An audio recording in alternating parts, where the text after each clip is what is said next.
This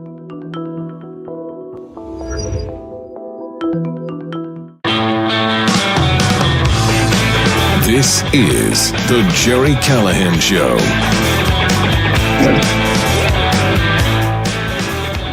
You know, he's probably not going to take my advice, but I'm going to give a pro tip to Donald Trump this morning as we sit here watching him speak to assembled flag officers at Quantico.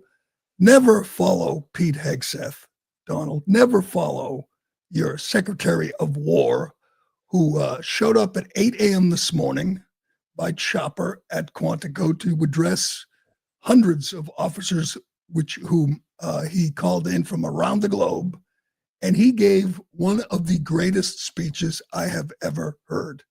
I was riveted. It was amazing. He didn't appear to be reading a teleprompter. There were teleprompters there, but he was walking all over the stage, and he just blew the lid off. This was what we voted for. Trump is now up there. He's kind of rambling. He's telling stories. He's being Trump.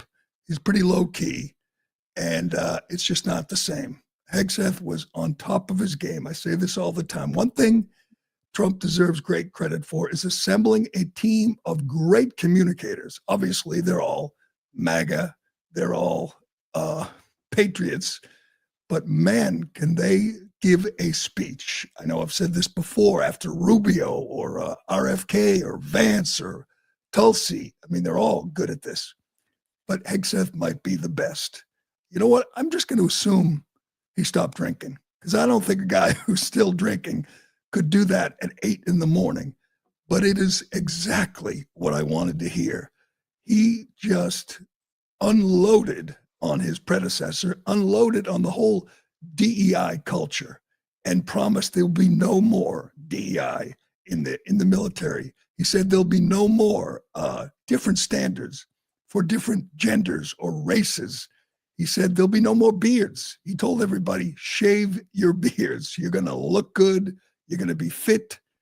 We're done with that crap. And my favorite moment is got to be when he has all these generals in front of him, and didn't get a real good look at the crowd, but I'm assuming a few of them are like, you know, the previous Secretary of Defense and head of the Joint Chiefs, Lloyd Austin and Mark Milley. I'm assuming there were a few of those in the crowd, fat slobs who were a disgrace to the military. It's hard to believe that the last guy was a big fat DEI hire who celebrated diversity. The last Joint Chiefs head was a guy who said he wanted to understand white rage. That was his priority. I want to understand. I'm white. I want to understand white rage, and was all in on this DEI crap. Well, Hegseth made one thing clear. We're not doing that anymore. Those days are over. Here is Secretary Pete. Today, at my direction, we are also adding a combat field test for combat arms units that must be executable in any environment at any time and with combat equipment. These tests, they'll look familiar. They'll resemble the Army Expert Physical Fitness Assessment or the Marine Corps Combat Fitness Test. I'm also directing that warfighters in combat jobs execute their service fitness test at a gender-neutral, age-normed male standard scored above 70%. It all starts with physical fitness and appearance. If the Secretary of War can do regular, hard PT, so can every member of our joint force. Frankly, it's tiring to look out at combat formations, or really any formation, and see fat troops. Likewise, it's completely unacceptable to see fat generals and admirals in the halls of the Pentagon and leading commands around the country and the world. It's a bad look. It is bad, and it's not who we are. So whether you're an airborne ranger or a chairborne ranger, a brand new private or a 4-star general, you need to meet the height and weight standards and pass your PT test. And as the chairman said, yes, there is no PT test. But today, at my direction, every member of the joint force at every rank is required to take a PT test twice a year, as well as meet height and weight requirements twice a year, every year of service. Also today, at my direction, every warrior across our joint force is required to do PT every duty day. Should be common sense. I mean, most units do that already, but we're codifying it. And we're not talking like hot yoga and stretching. Real hard PT, either as a unit or as an individual. At every level, from the Joint Chiefs to everyone in this room to the youngest private, leaders set the standard. And so many of you do this already. Active, Guard, and Reserve. This was what I voted for. As I've said many times, the last guy, Lloyd Austin, spent, what was the number? 6 million on lobster tails in 1 month. I think that was the ribeyes. I think lobster tails was more. The ribeyes, like 8 million on ribeye steaks. The entire culture has changed, and that is what we need. It is amazing to think that this is our Secretary of War. He is in charge of the largest agency in the federal government, and he's looking at these guys. They're right in front of him, and I'm going to guess half of them can't do a pull-up. These are generals and admirals, can't do 10 push-ups, and he's saying, those days are over. You are going to get in shape, or you're going to be gone. That was not even my favorite line of this speech. That was good. There were many great lines. And look at him. Again, he's not even looking at the teleprompter. He memorized this whole speech, and he didn't miss a beat. And perhaps the most insane thing about our U.S. military under Joe Biden, under Barack Obama, was this emphasis on DEI, on racial quotas, on judging people by their immutable characteristics. As I've said many times, if you want to do that at Starbucks, or you want to do that at the faculty lounge at Brown, or even in the Department of Housing and Urban Development, that's one thing. But you cannot do that in the military. This is life and death.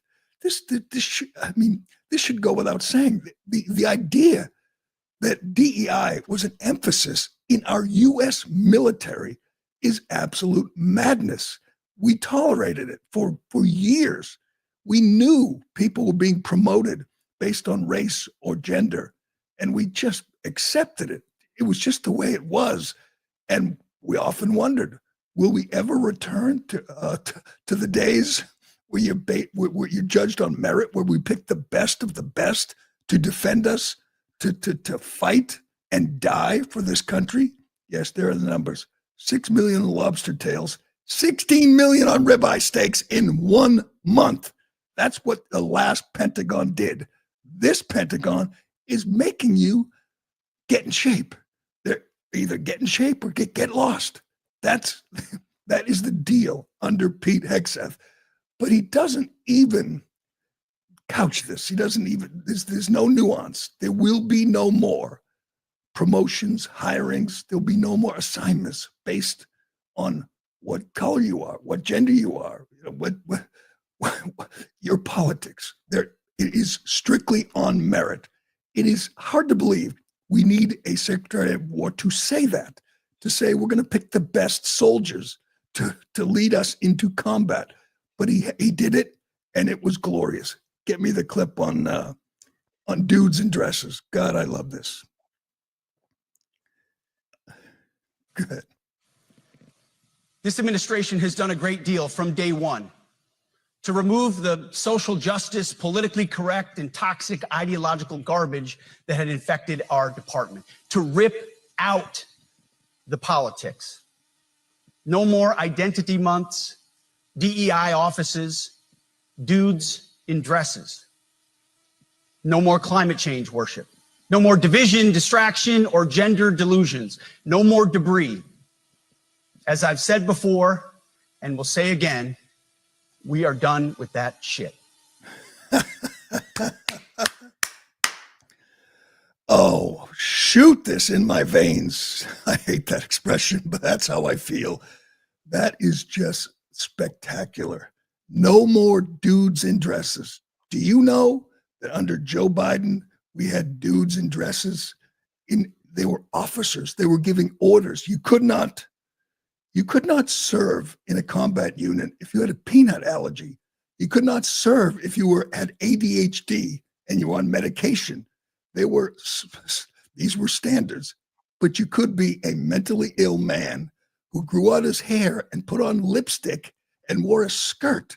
You could be leading troops if you were a dude in dresses. Now, I'm going to guess if we put that to a vote of the 330 million Americans, most people, I'm going to guess it's another 80-20 issue. Why were we indulging men who thought they were women or women who thought they were men?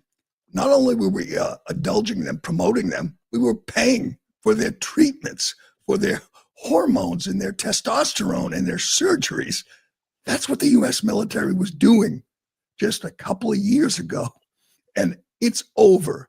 And it again, it is what we voted for. It's what just the thought, the idea that you say, yeah, we have the military. The job is to kill people and break things, to fight wars.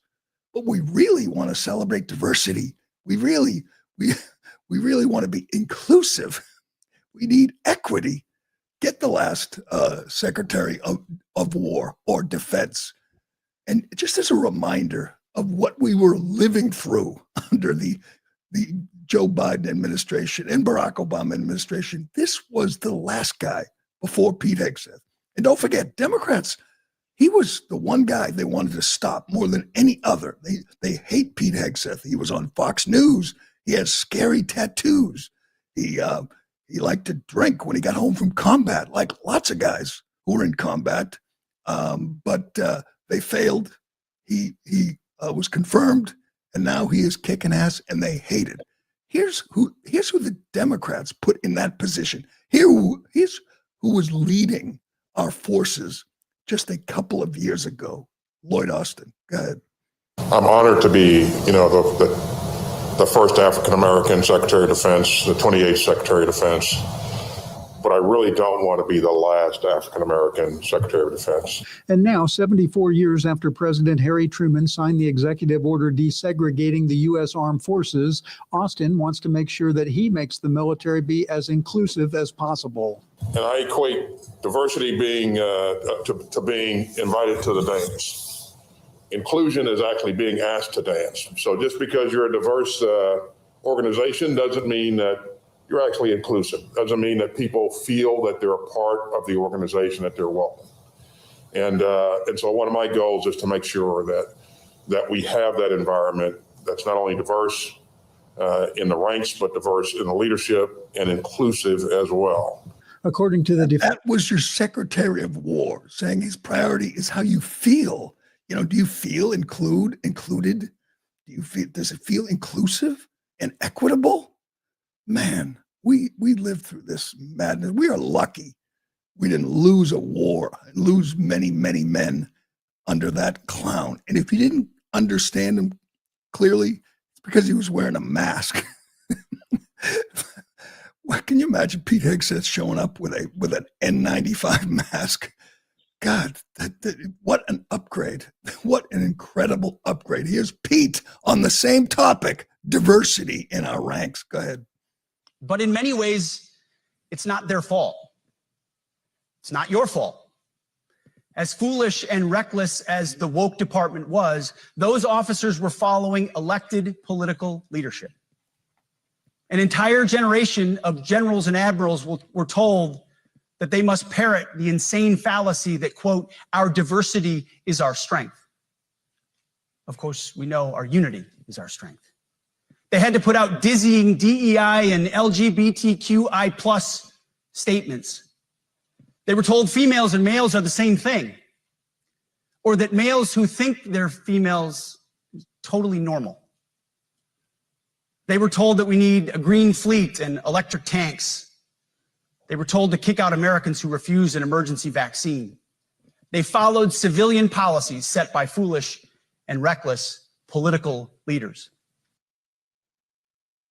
That's what, a reminder.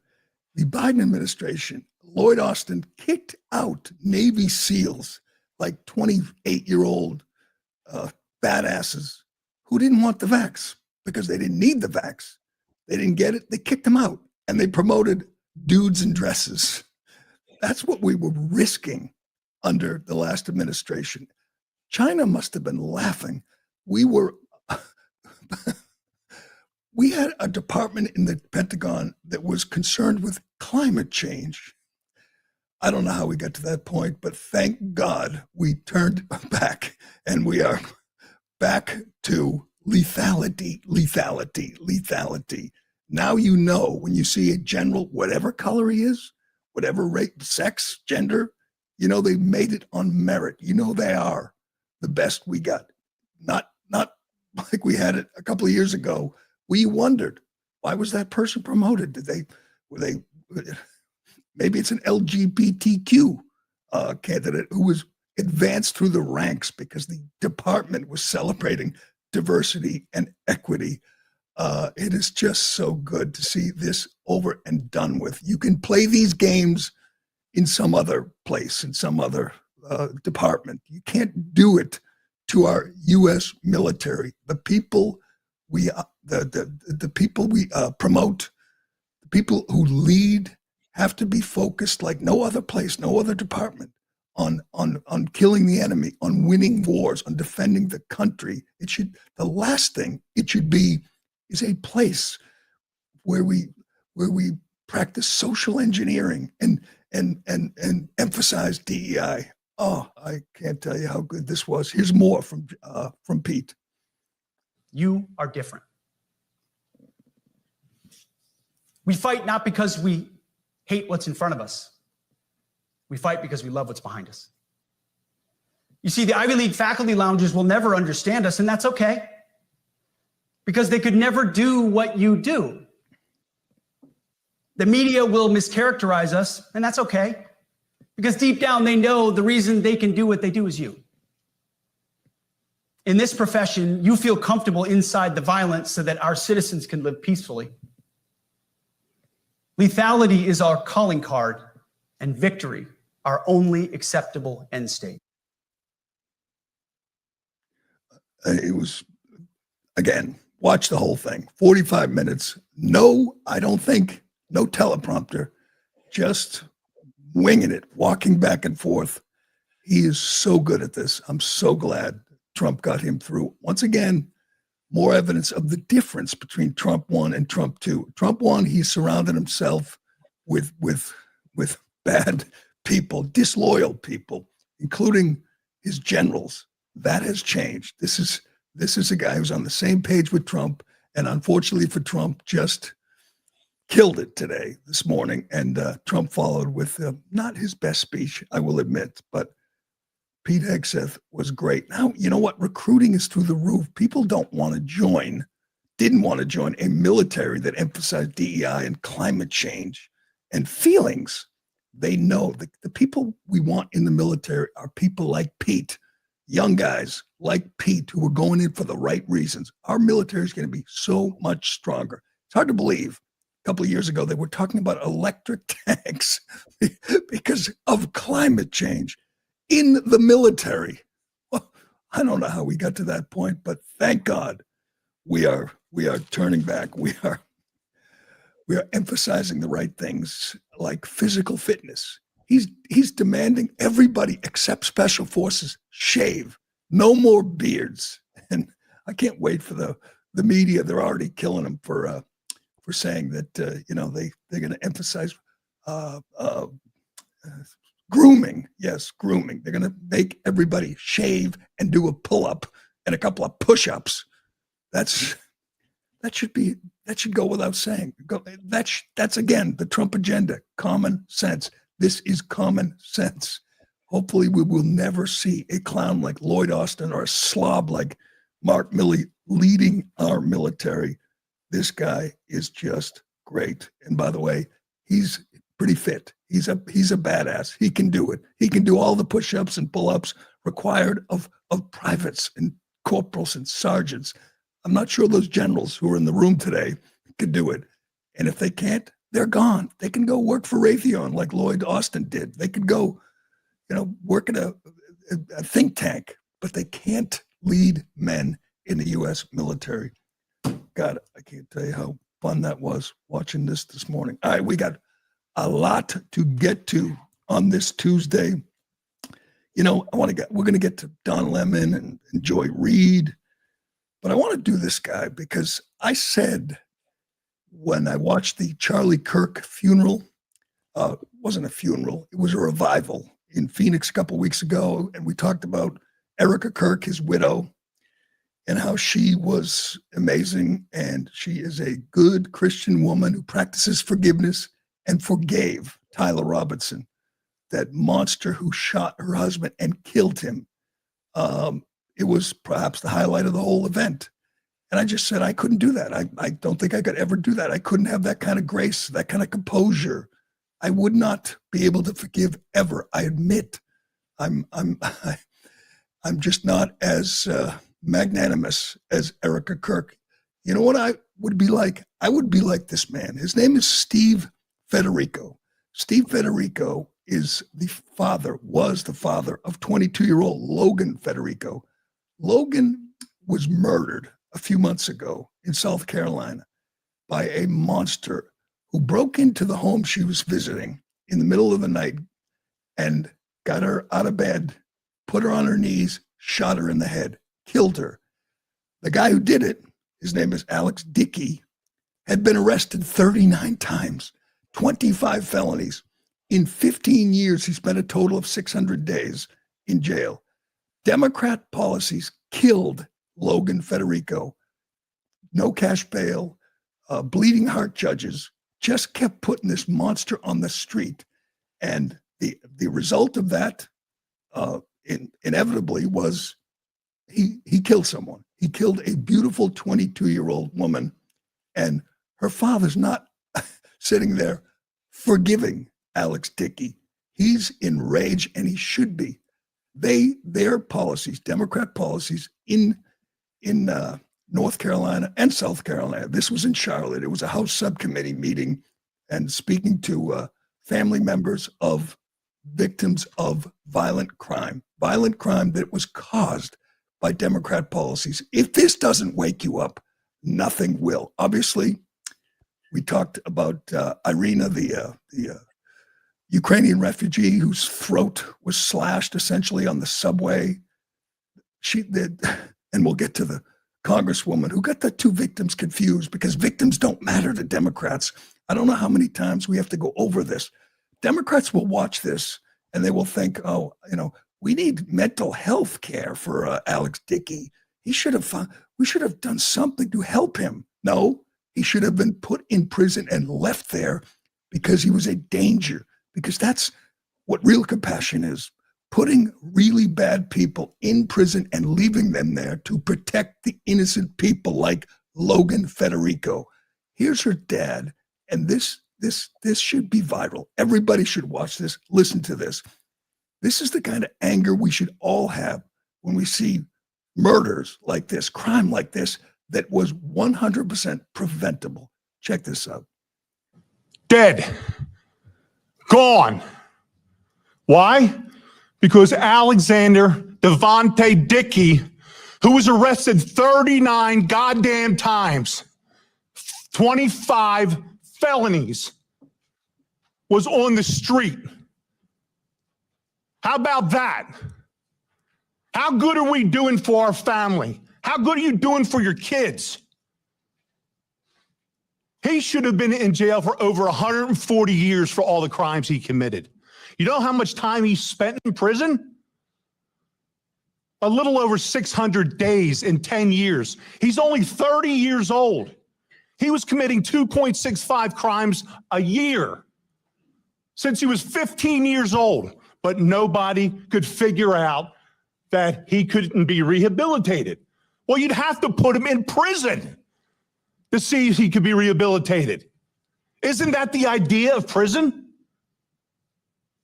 But no, my daughter wanted to be a teacher. She finally figured it out 2 weeks before she was executed. And I haven't heard a damn word from Byron Gibson in South Carolina. Not one word. 4 months, no communication. His biggest concern was that he was pissed off about my interview and how I made him look on the Fox News channel with Trey Gowdy. How pathetic is that?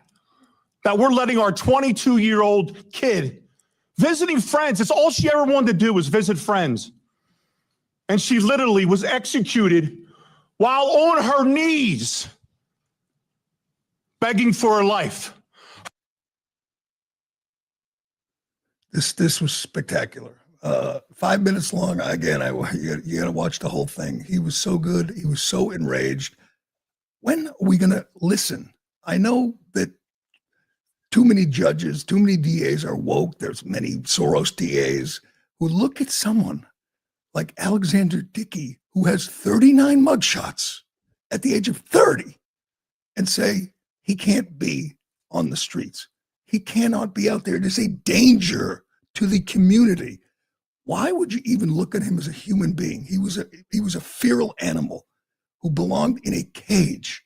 And if they did their jobs, protected the community, then Logan Federico would be alive today.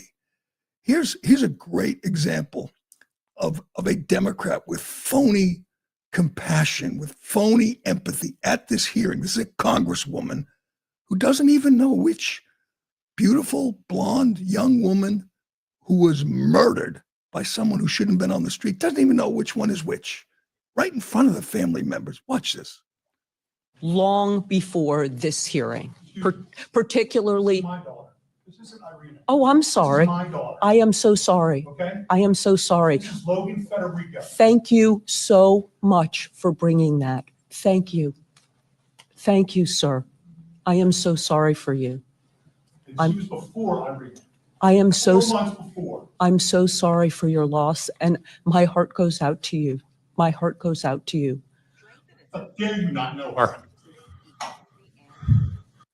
Her heart goes out to him, but she can't get his daughter's name right. She can't keep her victims straight because she doesn't give a damn about victims. That's a Democrat right there. That's a Democrat feigning empathy and compassion. Oh, I'm sorry. What's her name again? Who is she? And you know what? Today in same courtroom, they'll be releasing some criminal, some danger, saying, you know what? He had a tough upbringing. You know, he needs some mental health care. You know, he needs to be put down. He could be facing the death penalty. He should be facing the death penalty. And you know what will happen? That same congresswoman will say, no, I don't think we have a right to take the life. And, you know, maybe he can be rehabilitated. He'll be in prison. He'll get a college degree. He'll have some conjugal visits. He'll get married. He'll have a kid. He'll breathe. He'll eat. He'll watch TV. I was going to say he'll read. I doubt he'll read, but he'll play video games. He'll get to exercise. She doesn't get to do any of those things ever again. And she was 22 years old. He shot her in the head, stole her credit cards, went on a spending spree. He stole a bunch of people's credit cards. He was incorrigible. He was not rehabilitatable. And her father has to live with that. Yeah, her family has to live with that forever. And these people, Democrats, don't even reach out to the man. Don't even express their sympathy. Don't even get her name right. God, I can't tell you how infuriating that is. I watched this whole thing and just couldn't stop watching. I mean, the guy was spectacular. That's how I would be. I mean, I would I'd never sleep. I'd never rest. I would want to do something in her name. And it's a simple thing. Keep criminals in prison. Put them in prison and keep them there. That's real compassion. But they won't. Nothing will change. Democrats care about criminals, not victims, like poor Logan Federico. But good job by her dad. What's that one? What's the congresswoman's name? Give me her name, Ironhead, because she was disgusting. Just a fake. Oh, I'm so sorry. I'm so sorry. I can't keep my murder victims straight. There's so many of them. You know, there's so many young women just being senselessly murdered. It's hard to keep them straight. What a disgusting human being she is. Right. Speaking of disgusting human beings, we have to get to Don Lemon. Her name's Rep Ross from North Carolina. Rep Ross, Democrat Ross from, get her first name for me, please, from North Carolina. Don, I want to set these Don Lemon clips up because you watch this man who is a moron and a racist and just a lunatic. He was a host, a primetime host on CNN, which purports to be a news network, for a decade. This is who Democrats got their news from, their news and analysis from, for a decade. And now, they finally woke up and fired him, and he does a podcast. And I guess I give him credit because he gets attention. He goes viral. I'm not sure how many people are watching because, again, he's a dummy. He's just dumb. And I think he's doing this to get clicks, to get attention, because it's insane. It's hard to believe. Deb Ross from North Carolina. Thank you. Democrat Deb Ross. Oh, I'm sorry. I knew she was blonde and cute, but I can't keep them straight. What a disgusting person. But Don Lemon has decided, after the spate of crime, political violence we've seen in the last few weeks, he knows who's to blame, and I don't even know how to set this up. It's perhaps the most racist thing I've ever heard. Blaming all the violence on white men and saying, "Wake up, white men."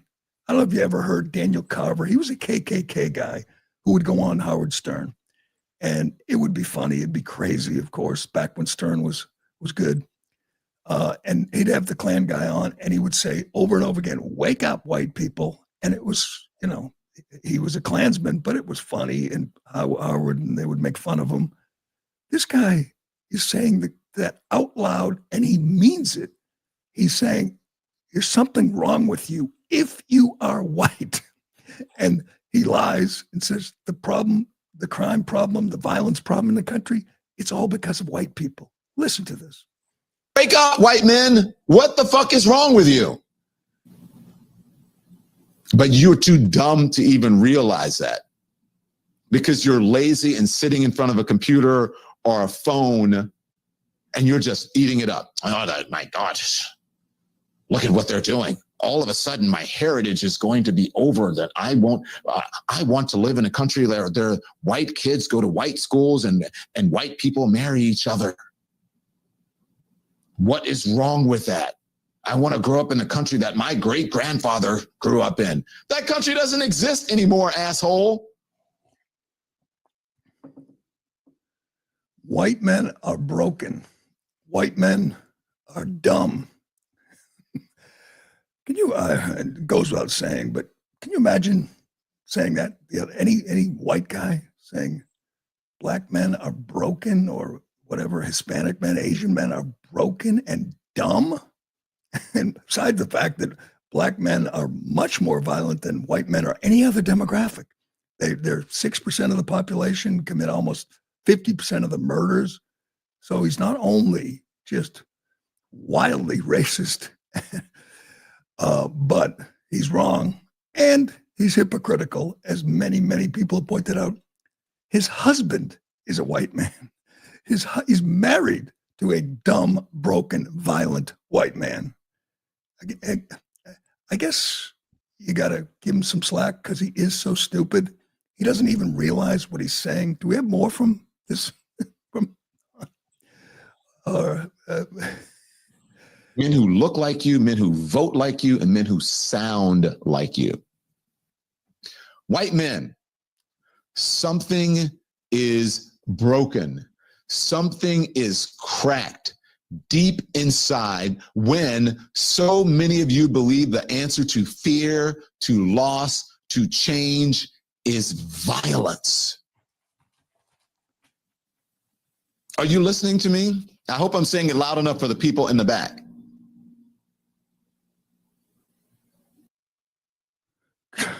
Yeah, we're listening to you, Don, and we're amazed at just how stupid you are and how racist you are. But that guy was on CNN every night telling you about the news, analyzing the latest news. It's incredible how you see the true colors of guys like this and Chuck Todd and Jim Acosta and Joy Reid when they no longer have a staff of like 50 people writing their stuff for them, when they could just be themselves, just open up. You get to see just how vile they are. Don Lemon is a vile creature, just a racist to the core, and he's seething with resentment for the people who fired him or people who mocked him. And that's how it comes out of him. Just insane racist rants. Speaking of Joy Reid, this could be my favorite clip in some time. Joy Reid, who again was on the air on MSNBC for years doing a primetime show. She was cut loose because she was too crazy for MSNBC. She's now out in the Keith Olbermann orbit, just ranting and raving on various podcasts. But she thinks she has blown the lid off the GOP's sinister plan, the Republican plan. She explains what they really want to do in this country, and it's just incredible. She thinks this is a scandal. Listen to how she analyzes the Republican plan for this country. Is that if you go back before the 20th century, there were no income taxes, there were no regulations on business. You could earn as much money as you want, leave 100% of it to your children with no taxes. Right. That's the world they want back. And to get it back, they need society to change. They need people to be less modern. They need people to want fewer things. So she says, if you missed that, do you listen to yourself, Joy? Do you hear yourself, Joy? She says they want no income tax. This is what white people want. No income tax, no regulation. They want to be able to pass down their savings to their children. Oh no, not that. You got us, Joy. We want a freer country. We want to keep more of our money. We want to give it to our kids without the government grabbing half of it. Yeah, you got us. We're guilty, Joy. You're on to us. And what do you want, Joy? You want more taxes, more regulation, and you want to steal, confiscate people's money when they die so they can't give it to their kids. Oh, God, that is just priceless. She thinks she's like smart and like she's uncovering something here, revealing something. Yeah, Republicans want to get rid of taxes. No, not that. Oh, these people are nuts. It's just a fascinating thing to watch them. And I wonder, like, if every one of the crazy left wingers, if you had like Lawrence O'Donnell or Steffi Stephanopoulos or Margaret Brennan got fired and had to do a podcast, would they be as crazy as Joy Reid and Don Lemon? Would they be exposed like the first day they had no editor or no producer and just had to go out there and express their true feelings? I have a feeling we know every one of them is a crazy left-winger. They just kind of keep it under wraps, or they keep it under control when they're on network TV trying to protect their $5 million a year gig. But put them out there in front of a camera and let them loose, and you see who they truly are. Don Lemon is a vile racist. So is Joy Reid. Don Lemon is a moron.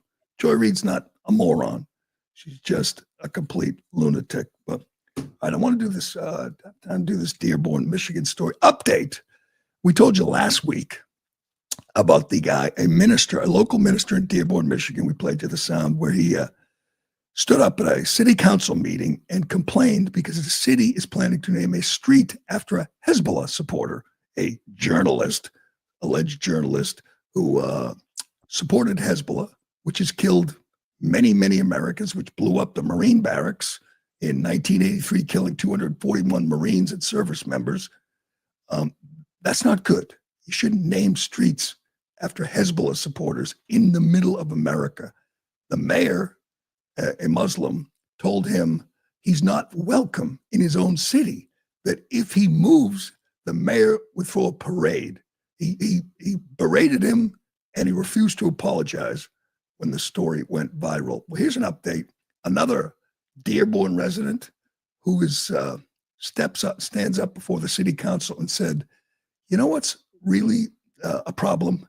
That you blast the Muslim call of prayer at 5:30 in the morning and wake us all up. This again, Dearborn, Michigan, middle of America, our heartland, and it's controlled, it's captured by Muslims. The whole city council, the police chief, the mayor are all Muslims, and they have allowed the mosques to crank the call of prayer out to the streets at 5:30 in the morning and waking everybody up. This should be a huge story. This should be a wake-up call.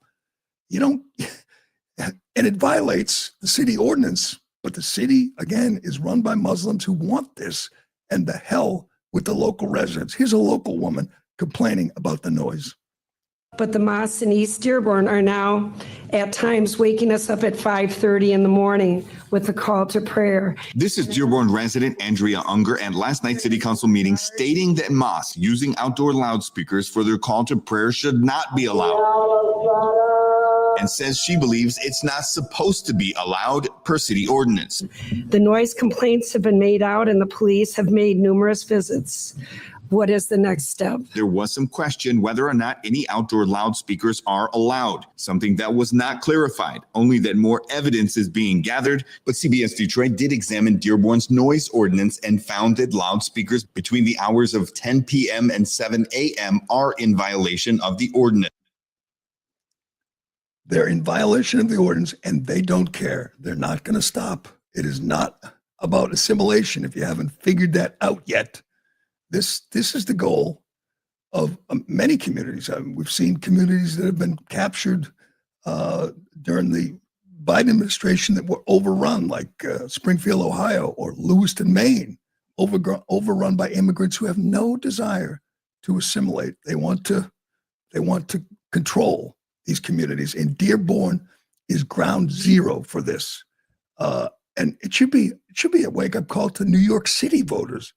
You think Zoran Mondani is going to have a problem with cranking the call to prayer at 5 in the morning? Do you think he's going to have a problem with Muslim cops or city council members trying to implement their policies? I don't think so. I think this is what New York City, I think this is a preview of coming attractions for New York when Zamdani wins in a month.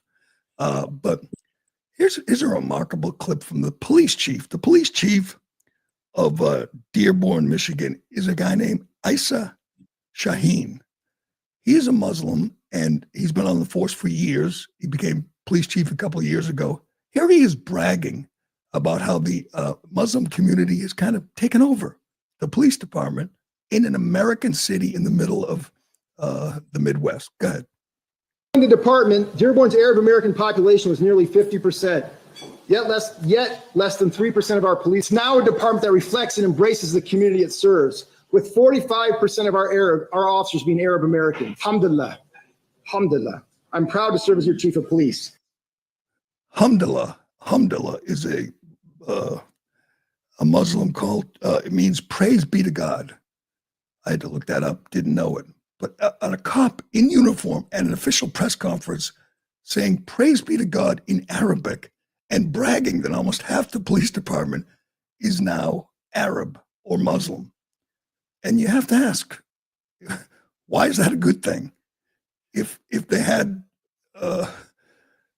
only 3% a few years ago, and now they have 45%, what does that tell you? It tells you that they're discriminating against other races. They're discriminating against white cops, black cops, Asian cops, and making a concerted effort to stack the police department with Muslims who don't mind if the mayor names a street after a Hezbollah supporter or the mosques crank the call to prayer at 5 in the morning.